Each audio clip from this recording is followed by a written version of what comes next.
পিনাকিকে গুলি করায় বাণীকে চড় মেরে উচিত শিক্ষা দিল ঈশানী। হ্যাঁ বন্ধুরা, এমনটাই দেখা যাবে। তাই সম্পূর্ণ জানতে ভিডিওটিতে লাইক দিয়ে চ্যানেলটি সাবস্ক্রাইব করে দেখতে থাকুন।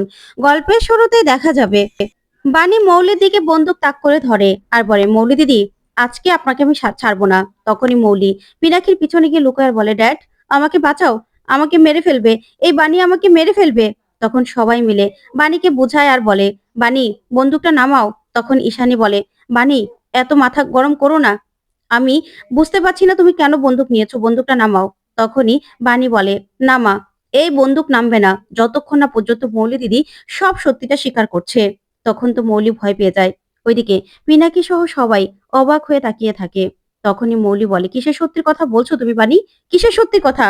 তুমি আমার বিয়েটা ভেঙে দিতে চাইছো, তারপরেই ভিকির নামে অন্য একটা মেয়েকে এনে মিথ্যে বদনাম দিচ্ছ। আর আমি কি সত্যি বলবো বলো তো? তুমিই তো পাগল হয়ে যাচ্ছ আমার বিয়েটা ভাঙার জন্য। তখন নয়নতারা এই কথা শুনে অবাক হয়ে যায়। তারপরে মৌলি বলে, তারপরেও বলছো আমি নাকি সত্যি স্বীকার করব? তুমি এতটা লোভী, এতটা খারাপ? তখন বাণী বলে, আপনি মিথ্যে কথা বলছেন। তখনই অন্তরা বলে, বৌদি তুমি বন্দুকটা নামিয়ে নাও, আমার না এবার সত্যি খুব ভয় করছে গো, সত্যি খুব ভয় করছে। তখন ঈশানী বলে, আমিই তো তোমার আসল রূপটা দেখতে পাচ্ছি বাণী, এই রূপ আমি তোমার কোনোদিনও দেখিনি। তুমি যে এতটা নিচে নামতে পারো। মৌলি তো ঠিকই বলে যে তুমি মৌলির সুখ কোনোদিনও দেখতে পারোনি, তার জন্যই মৌলির বিয়েটা ভাঙার জন্য তুমি এরকম শুরু করে দিয়েছো। বন্দুকটা নামাও বাণী, বন্দুকটা নামাও। তারপরেও বাণী ঈশানীর কথা শুনেও বন্দুকটা কিছুতেই নামায় না। ওইদিকে ঈশানী বলে, দেখো বাণী এরকম মাথা গরম করো না। তখনই নয়নতারা বলে, এই মেয়ে একটা রাক্ষসী, রাক্ষসী এই মেয়েটা, এই মেয়েটা আমাদের পরিবারকে শেষ করে দেবে। না না, ওগো তুমি শুনছো? তুমি কিছু বলছো না কেন? ওর থেকে বন্দুকটা কেড়ে নাও, না হলে অনর্থ হয়ে যাবে। তখন দাদু বলে, দেখো বাণী, বন্দুকটা খেলনা জিনিস নয়, লোডেড গান, তুমি বন্দুকটা নামাও, নামাও তুমি। তখন নয়নতারা বলে, পুলিশে খবর দিতে হবে, এখনই পুলিশে খবর দিব। তখন এই বলে নয়নতারা পুলিশে ফোন করে। তখন বাণী বলে, শুনুন মৌলি দিদি, আপনি একটা মিথ্যুক, আপনি মিথ্যে কথা বলছেন। তখনই পিনাকি বলে, বাণী তুমি বন্দুকটা নামাও, নামাও তুমি বন্দুকটা। তখন মৌলি বলে, আমাকে শেষ করে দিয়ে কি করতে পারবে তুমি বলো তো বাণী? কি করতে পারবে? আমার যদি কোনো ক্ষতি হয়ে যায় পুলিশ কিন্তু তোমাকে ধরে নিয়ে যাবে। তখন তোমার মেয়েটার কি হবে তুমি একবারও ভেবে দেখেছো?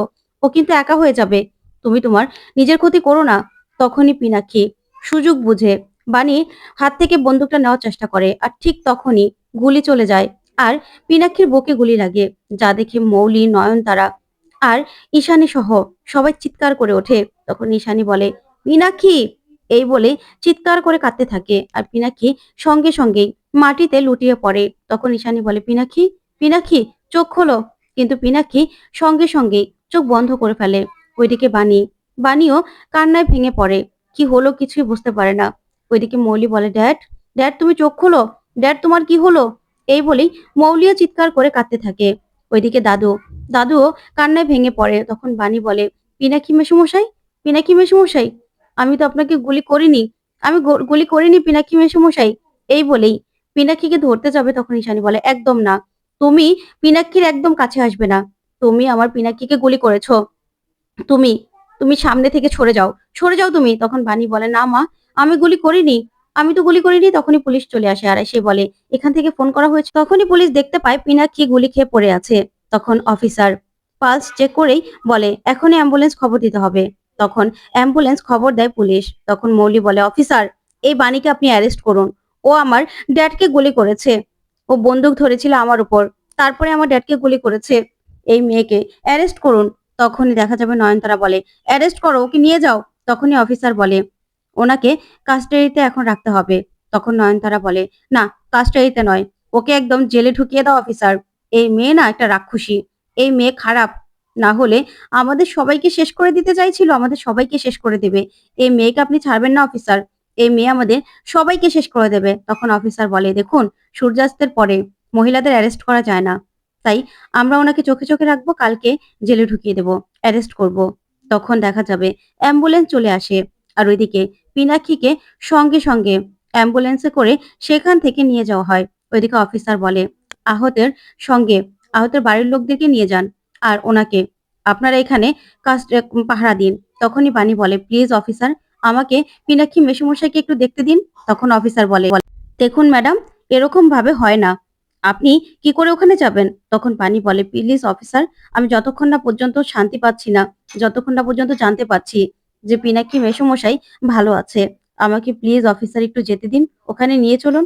তখনই বাণীর কথা শুনে অফিসারের মনটা গলে। ওইদিকে অপারেশন করতে থাকে পিনাক্ষীর। এদিকে ঈশানী কাঁদতে থাকে আর বলে, বাবা আপনি বলুন না, পিনাকি ঠিক হয়ে যাবে তো? বাবা বলুন না, পিনাকি সুস্থ হয়ে যাবে তো? তখন দাদুও কাঁদতে থাকে। ওইদিকে অন্তরা অনিরুদ্ধকে ফোন করার বলে, দাদা তুমি কি হসপিটালে আসতে পারবে? তখন অনিরুদ্ধ বলে, হসপিটালে কেন? নকুল কাকার কিছু হয়েছে? তখনই অন্তরা বলে, না না, বাবার কিছু হয়নি, আসলে পিনাক্ষী মেশোর গুলি লেগেছে। তখন তো এই কথা শুনে অনিরুদ্ধ চমকে যায়। তখন অন্তরা বলে, সেই অপরাধে বৌদিকে পুলিশ থানায় নিয়ে যাচ্ছে, অ্যারেস্ট করেছে। তখন এই কথাগুলো শুনে অনিরুদ্ধ কি করবে কিছুই বুঝতে পারে না। তখন অন্তরা বলে, দাদা আমি না বুঝতে পারছি না কি করব, তুমি কি আসবে? তুমি তাড়াতাড়ি করে চলে এসো, এদিকে অনেক বড় ঝামেলা হয়ে গেছে। তখন সবটা অনিরুদ্ধকে খুলে বলে অন্তরা।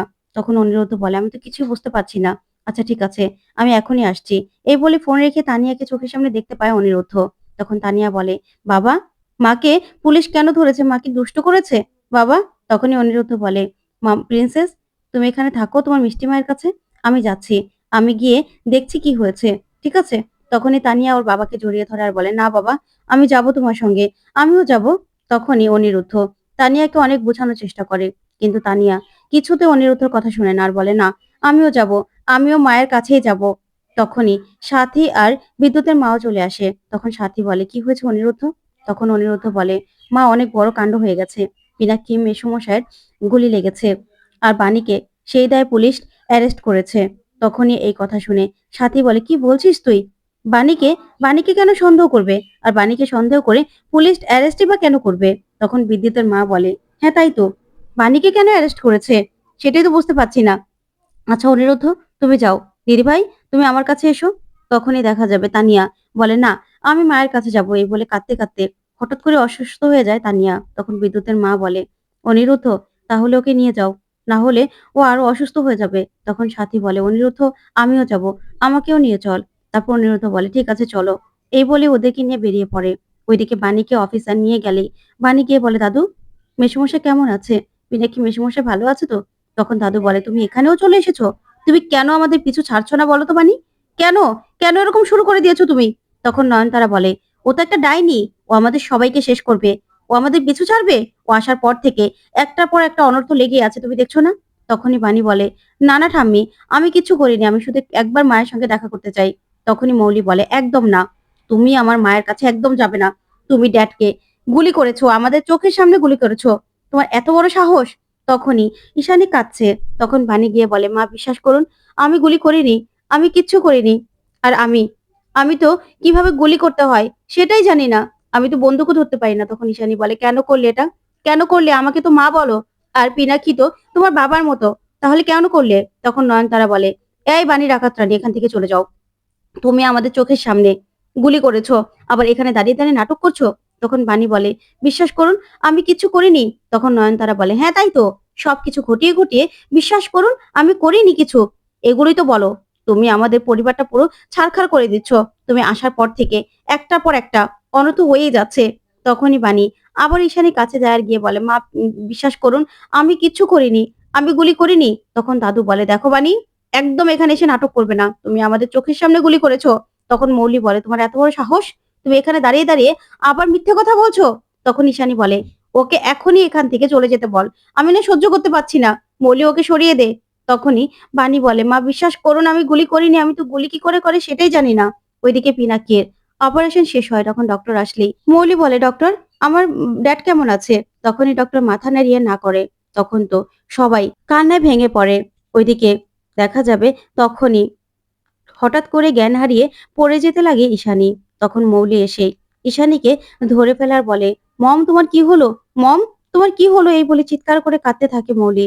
তখন বাণীও চিৎকার করে কাঁদতে থাকে। ওইদিকে দাদু সবাই। তখনই বাণী ঈশানীর কাছে যায় গিয়ে বলে, মা কি হলো আপনার? মা। ঠিক তখনই অনিরুদ্ধরা সবাই সেখানে চলে আসে।